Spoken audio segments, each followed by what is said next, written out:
నమస్తే. ప్రస్తుతం మనతో పాటు నటికుమార్ గారున్నారు. ఆయనతో మాట్లాడదాం. నమస్తే సార్. నమస్తే అమ్మా.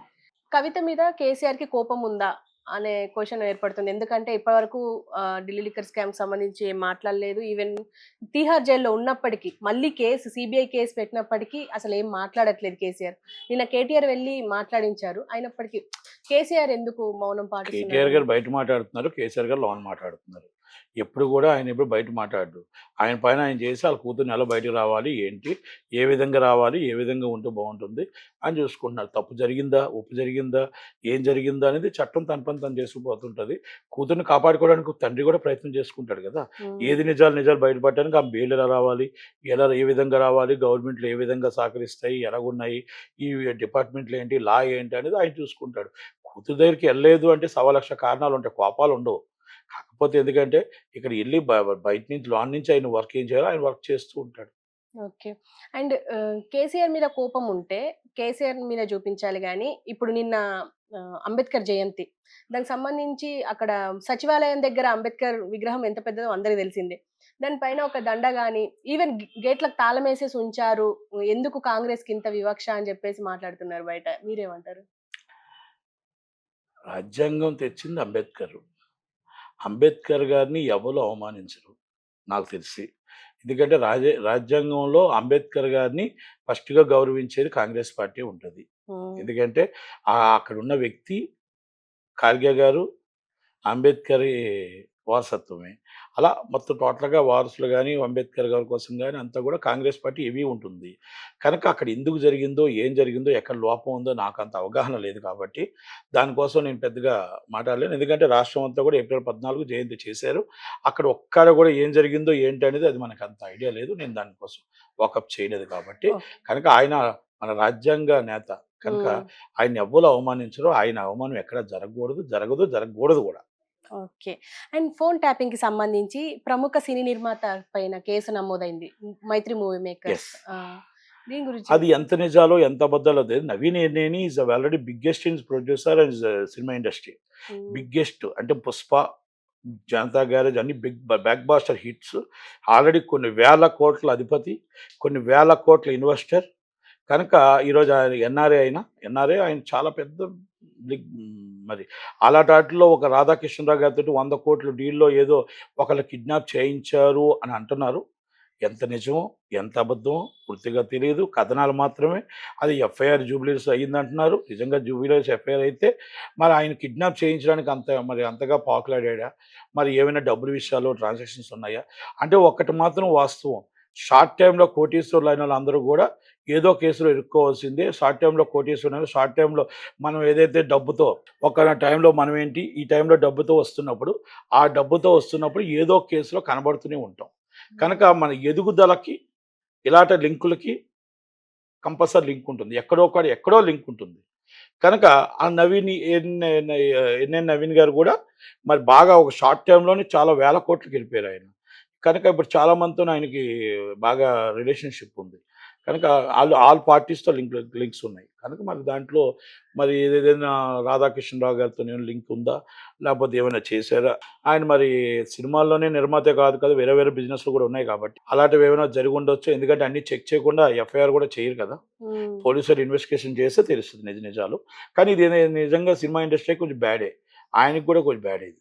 ఓకే. ఏమైనా ఎఫెక్ట్ ఉంటుందంటారా మూవీ 100% ఎఫెక్ట్ ఇండస్ట్రీ ఉంటది. మీద? పూర్తిగా తెలుసుకున్నాక నేను త్వరలోనే ఆయన కోసం మాట్లాడతాను. Okay sir. Thank you. Thank you. 'Salman ఖాన్‌కి' సంబంధించి ఎప్పుడో జింకని చంపారు అన్న కేసులో ఆయన ఆల్రెడీ ఉన్నారు.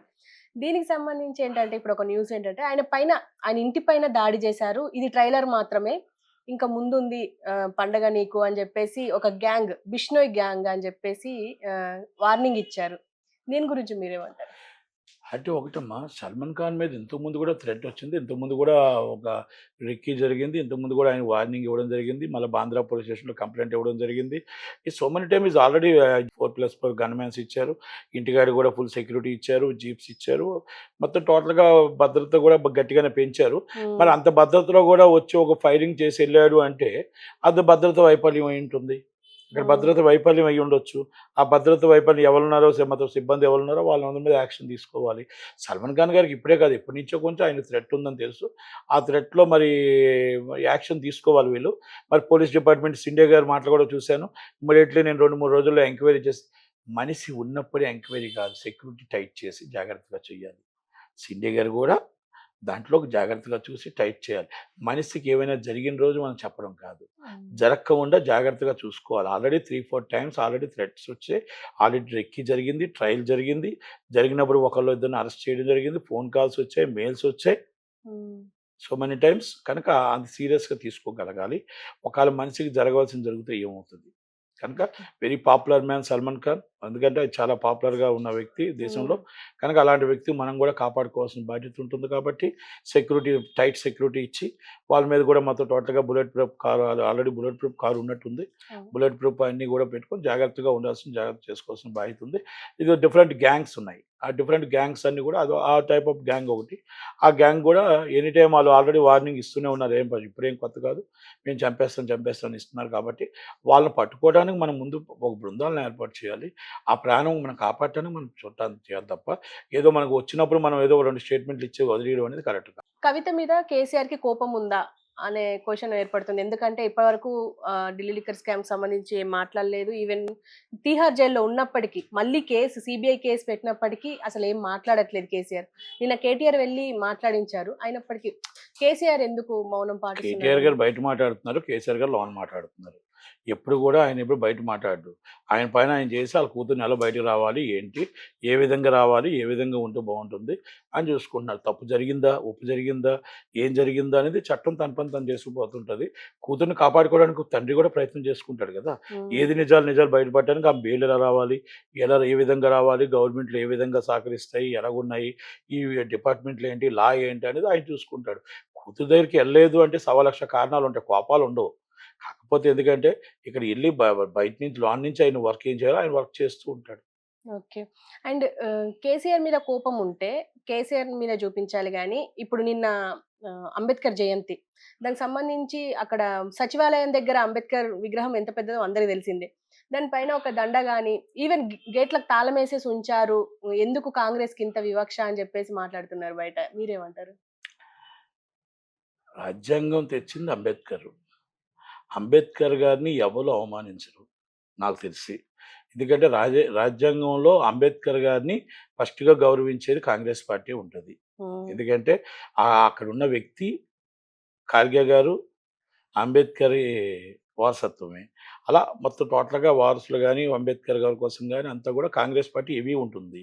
కనుక అక్కడ ఎందుకు జరిగిందో, ఏం జరిగిందో, ఎక్కడ లోపం ఉందో నాకంత అవగాహన లేదు కాబట్టి, దానికోసం నేను పెద్దగా మాట్లాడలేను. ఎందుకంటే రాష్ట్రం అంతా కూడా ఏప్రిల్ 14 జయంతి చేశారు. అక్కడ ఒక్కడ కూడా ఏం జరిగిందో, ఏంటి అనేది అది మనకంత ఐడియా లేదు. నేను దానికోసం వాకప్ చేయలేదు కాబట్టి. కనుక ఆయన మన రాజ్యాంగ నేత. కనుక ఆయన్ని ఎవ్వరు అవమానించరు. ఆయన అవమానం ఎక్కడ జరగకూడదు కూడా. ఓకే. అండ్ ఫోన్ ట్యాపింగ్‌కి సంబంధించి ప్రముఖ సినీ నిర్మాత పైన కేసు నమోదైంది. 'మైత్రి మూవీ మేకర్స్'. దీని గురించి అది ఎంత నిజాలో, ఎంత అబద్ధాలో తెలీదు. Naveen Yerneni is already biggest in producer and cinema industry. Biggest అంటే 'పుష్ప', 'జనతా గ్యారేజ్' అన్ని బ్లాక్ బాస్టర్ హిట్స్. ఆల్రెడీ కొన్ని వేల కోట్ల అధిపతి, కొన్ని వేల కోట్ల ఇన్వెస్టర్. కనుక ఈరోజు ఆయన ఎన్ఆర్ఏ ఆయన చాలా పెద్ద మరి అలాంటి వాటిలో ఒక రాధాకృష్ణరావు గారితో 100 కోట్ల డీల్‌లో ఏదో ఒకళ్ళు కిడ్నాప్ చేయించారు అని అంటున్నారు. ఎంత నిజమో, ఎంత అబద్ధమో పూర్తిగా తెలీదు. కథనాలు మాత్రమే. అది ఎఫ్ఐఆర్ జూబ్లీహిల్స్ అయ్యిందంటున్నారు. నిజంగా జూబ్లీహిల్స్ ఎఫ్ఐఆర్ అయితే మరి ఆయన కిడ్నాప్ చేయించడానికి అంతగా పాకులాడా? మరి ఏమైనా డబ్బుల విషయాల్లో ట్రాన్సాక్షన్స్ ఉన్నాయా? అంటే ఒక్కటి మాత్రం వాస్తవం.